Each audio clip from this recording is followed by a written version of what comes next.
क्या हुआ बेटा? हम मिल्कशेक बना है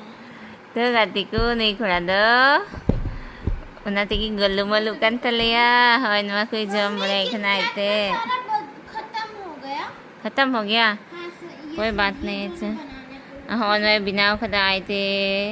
पूरा मज़ेदार मिल्क शेक कल का पूरा एकदम यूट्यूब रे कुकिंग वीडियो न्यल थे बिना खदा आ भाई मामी असम दो बांग दीदी तो क्या मम्मा दिया ना हाँ हाँ तो मम्मी के लिए ओरियो शेक बना देंगे। ये किटकैट हो ओरियो गया। शेक दीदी इन लगी तो नवाई गाती को थोड़ा गाने बिना खदा नहीं कटी गिलास दूध लिखा बेटा मौज न्यल को तो इन बनिया मीठा बनिया में खन मीठा बनिए खन इन दो दूध जम को मनाओ खदिया चल का सिबिल खना बेटा आम बिनावा एकदम पूरा सही है इनाना टिकिन समय इना मौज बन कर था जीरा कान था तो पूरा ये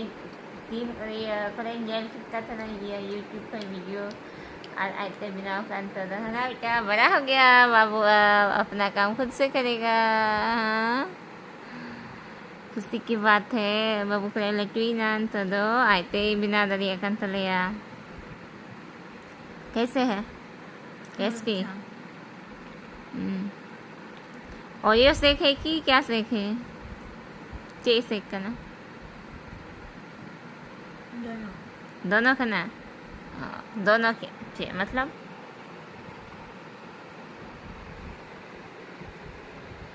किटकैट और ओरियो। ओह